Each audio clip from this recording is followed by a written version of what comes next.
Hey, what's going on, guys? So today we're going to do a little testing between the Simplex and the XP Orx. We're going to randomly place 9 signals in the ground, mix with some nails, and see how each one performs against one another. If this is something you guys are going to want to see, then stick around and we'll be right back.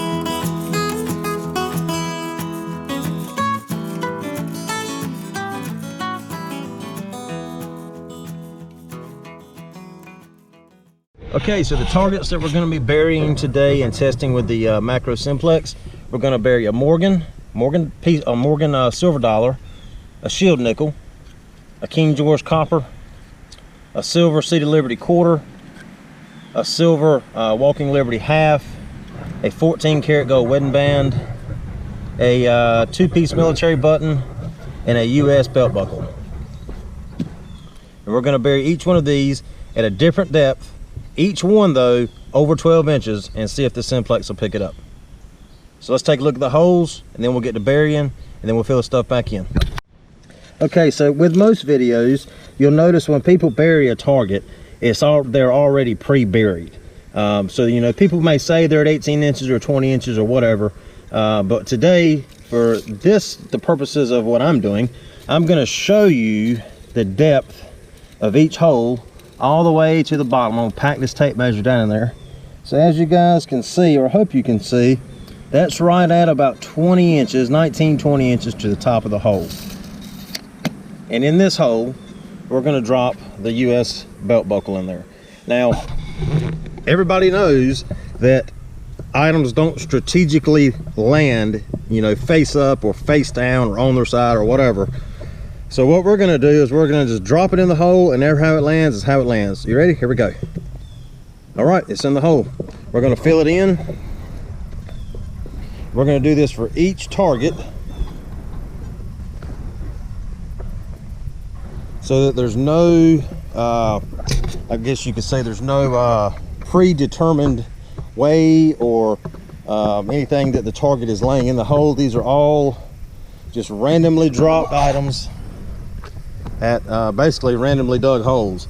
I just dug, as you can see, I dug a bunch of holes just at random depths, and we're going to measure each one of them, and then we're going to swing the machine over and see how it does. So this hole number 1, we're going to mark it with the paper, and then we're going to continue on to the next ones. All right, so next we're going to bury the mercury dime here. So this hole, obviously not as deep because it's a mercury, so we're sitting right about 7 inches. So collectively we're going to call this between 7 and 8 inches deep. Now, to make this even more of a challenge, we're going to drop the dime in the hole, because we all know that there's no way that it'll land face up or face down or on its side or whatever. So we're going to randomly drop it from up here. Here we go. Every how it lands in the hole is how it's going to stay there. All right, now we're going to take 2 regular nails and drop randomly in the hole, and how they land is how they land, because there again, when you're in the field, we all know that there's no nail strategically laid under the dime and on top of the dime. Sometimes it'll be beside it, sometimes it'll be on top. So that's how this hole is going to be. 2 nails in the hole with the silver dime randomly dropped. Let's fill it in, get it marked, and then we'll go to testing. Hole number 3, we've got about 12 inches. And for this one, we're going to drop in everybody's favorite, the 14 karat gold wedding band. So let's just throw it in the hole, fill the hole in, and we'll use that one as test number 3. All right, this hole number 4, we've got at about 7 inches. So collectively we'll speak 7 to 8 inches deep. this hole, we're going to drop the shield nickel in. Randomly drop it, fill it in. Hole number 5. We've got here right at about 11 inches. So we'll say between 11 and 12 inches. We're going to throw in the Morgan silver dollar into the hole. That should land it on its side, so that should be a good test. And we'll fill it in. Okay, hole number 6. We're going to throw in the 2-piece North Carolina state seal button with a random nail. And as we all know, if you're hunting a camp, there are tons of nails associated with buttons and other relics. So we want to make this as legit as possible. Now I can't go throwing 50 nails in the hole because we all know that there's really no machine out there that's going to hear anything with 50 nails. But we'll say this one's between 8 and 9 inches deep. We're going to randomly drop the button in and randomly drop the nail in. And as you guys can see, the nail is like right on top of the button. So that should be a great little test there. On to the 7th hole. The 7th hole is, I'd say, between 9 and 10 inches deep. It's right on the 9-inch mark. And we're going to throw in the silver Walking Liberty half into the hole. And I mean, it is perfectly on its side at 10 inches. So that should be a really good test. All right, hole number 8. This one's going to hold the King George copper. Let's get it measured out here. So this is between 8 and 9. All right, so let's drop it in there and let's shove the dirt in, get it packed down.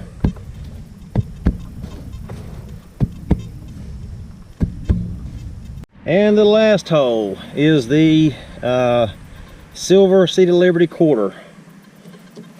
And this one's not very deep. Like I say, I just randomly dug these holes and my yard is super hard. So this is going to be between 7 and 8. We're going to drop it in, fill it in.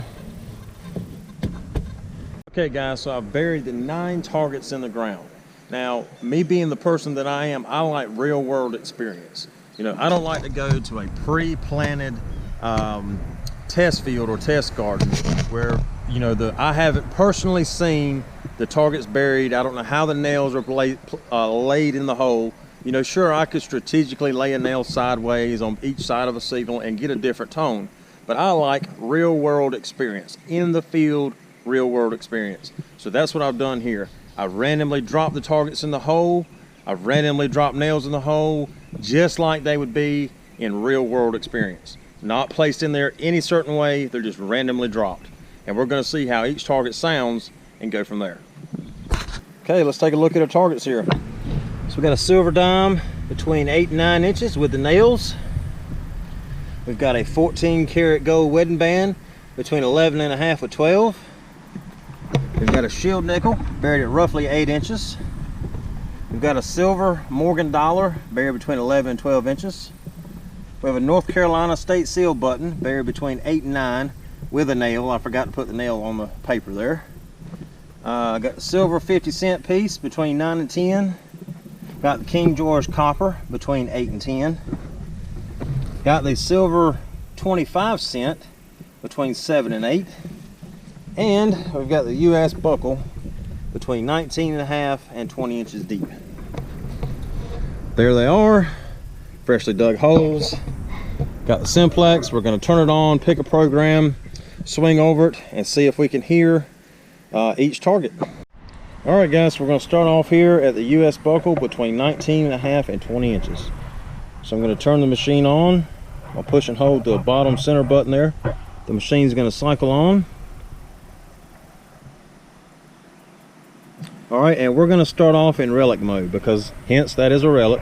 Now we are going to turn this, well actually let's leave it. Let's leave it at the factory sensitivity that it has it set on, and let's just see if it hears it.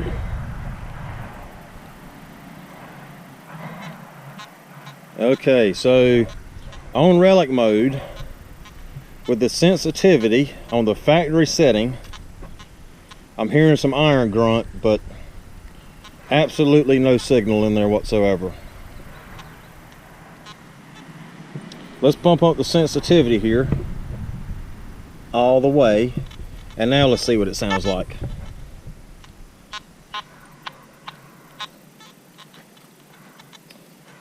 Still not hearing it.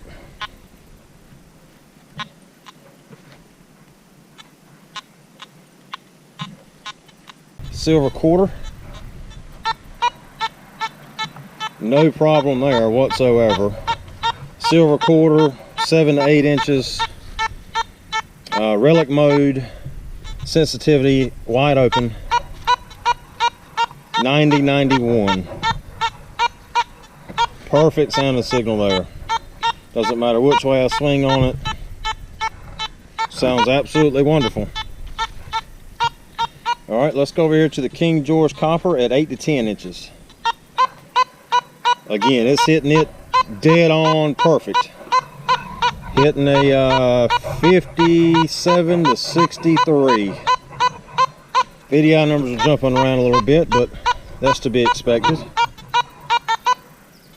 Alright, let's check the silver 50-cent piece at 9 to 10 inches. Now remember, this $half is sitting on its side, so this is going to be a tough test for any machine.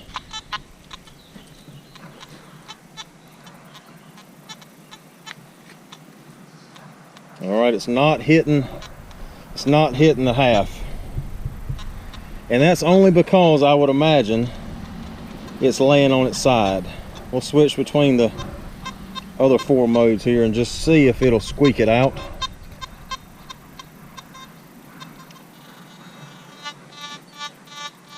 So on all metal, now if you're old school and you dig off of threshold breaks, then this would be one that you would dig. This is on all metal, and as you can hear, that threshold is breaking when it hits that coin. So if you're a threshold break digger, an old school digger, you would probably dig that. I personally would if I was in the field and I was hunting all metal with a threshold and I heard that threshold break ever so slightly, I would dig and investigate that. So we're going to go back into relic mode. Sensitivity wide open. This is the North Carolina button between 8 and 9 with a nail.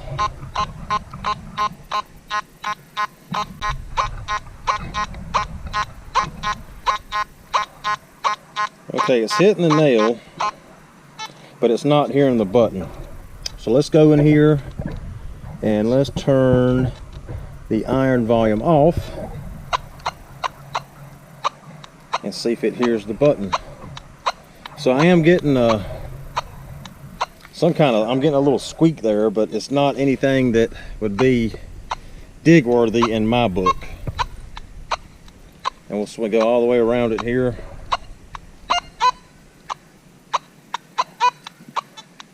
And it's kind of bouncing all over the place.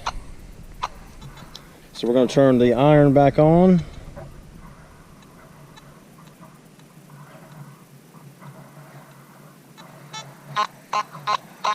Definitely hears iron, but it's not hearing that button. Now there's another signal over here that I didn't hear. Testing it out. Alright, now we're going to hit the silver Morgan dollar between 11 and 12. Alright, it's hitting that nice and solid. That's a very repeatable signal that I would dig all day long. It's hitting a 93 to 95 solid on the VDI.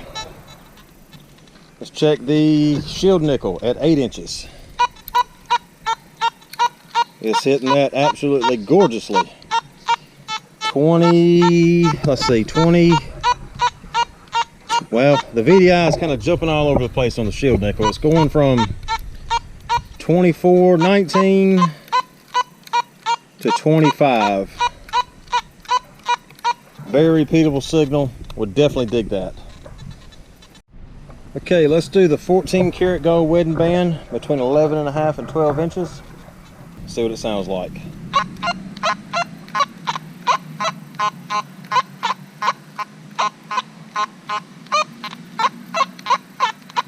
Okay, so Also hearing that gold wedding band in there.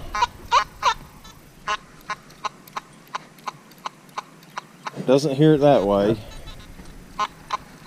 or that way, but it's definitely picking it up, and ever so often it'll throw a high 50s reading on the screen there. That is a signal. Now, me being an experienced digger, this signal right here, if I were to come across this signal in the field and hear that iron, but hear that high squeak in there, I would investigate this further to see what it is. So that's pretty impressive, actually. So there's 2 nails in there with that gold wedding band, and it's clearly hearing that wedding band with the nails. The last and final one, let's do the silver mercury dime with the nails between 8 and 9 inches. Alright, so it's hearing the iron. But again,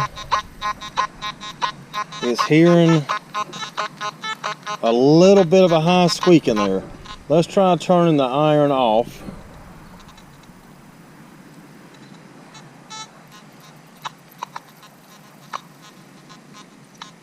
Alright, now it's just completely silent. Now let's turn the iron back on.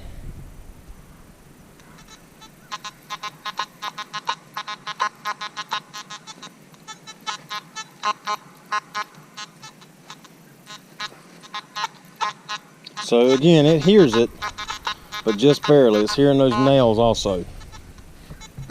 Alright, so now we're going to try the same 9 targets with the XP Orx. Now the reason that I picked the XP Orx and not the Deus is because these 2 machines are close to one another. Not being the same as price point wise, but being the same as program wise. The Simplex, you know, factory preset programs, you can tweak just a little bit on each one. Same with the RX. Factory preset programs where you can tweak just a little bit on each program. No customizable program can be put in the ORX. No customizable program can be put in the Simplex. So we're going to compare these 2 on the same 9 targets and see if the ORX can hear what the Simplex did not. So let's pick it up here. You can see the screen's off. We're going to cycle it on.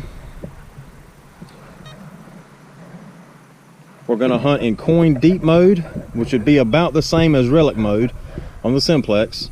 And we're going to swing over the same targets here and see if it hears them. So here's the US buckle between 19.5 and 20 inches deep. So it does hear the buckle. However, there's no VDI. Now let's bump the sensitivity all the way up, just as we did on the Simplex. So we're going to take the sensitivity wide open to 99.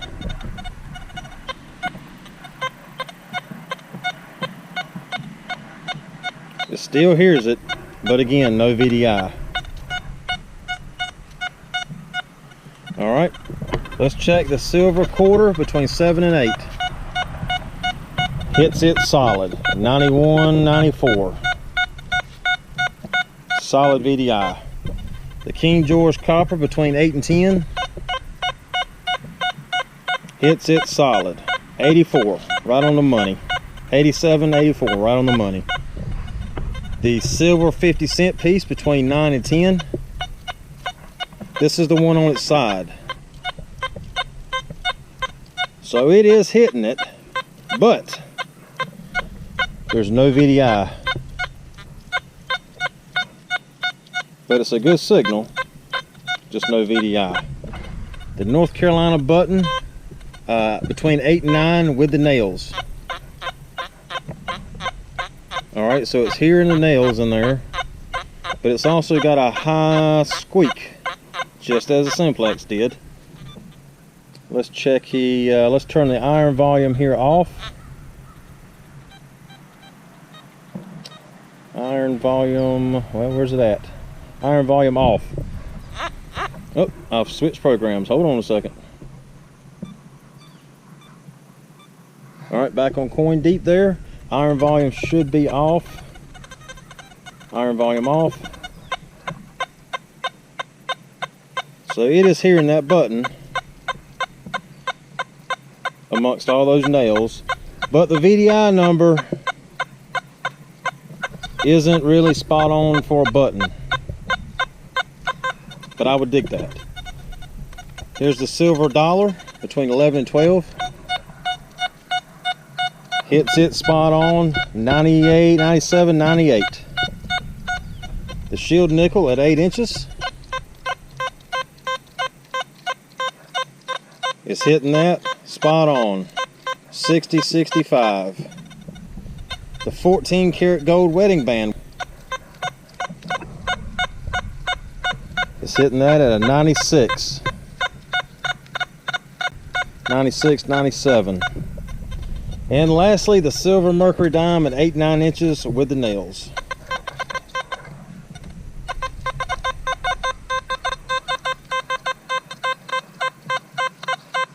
So it's hearing that dime, but it's not giving me a VDI. It just popped up 60, but that's not entirely accurate for a mercury dime. Now it's jumping 66. So there you go.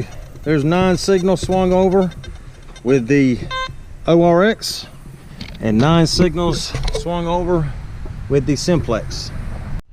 Okay guys, I just want to throw this out there that I'm not downing any machine or any manufacturer whatsoever. I think that the Simplex is an absolutely phenomenal machine, especially for the price point that it's being introduced at. For a submersible machine, you really cannot beat that. There is no other manufacturer on the face of the earth that I'm aware of that has that price point with a machine that is 100% submersible in water. I mean, that is the key factor of the Simplex, in my opinion, is the fact that you can take it out in the rain, you can take it out in the river, you can throw it across in the lake, and it'll survive every single time. That is amazing to me. And I will continue to use the Simplex. So again, I'm not downing it in any way. I'm just trying to give you guys a real world view and see how it performs and it stands up to other machines in the industry. Okay guys, well I hope you enjoyed this video. It was pretty straightforward and to the point. I just wanted to see, you know, the depth comparison between the XP and the Makro and see how the target separation was between the two machines. Now I'm not going to come out here and throw, you know, an XP Deus or an Equinox or anything like that up against the Simplex, just because there's more technology in both of those machines than there is in the Simplex. I wanted to keep it on an even playing field, and I thought that these two machines were the closest match to one another. I could have brought out, you know, like the AT Pro or the AT Max, but those machines don't really have the programs and the settings that both of these have. So I thought it was a good comparison. Hope you guys did too. And as always, if you like my channel, please click the little subscribe button down in the corner, and we'll see y'all next time.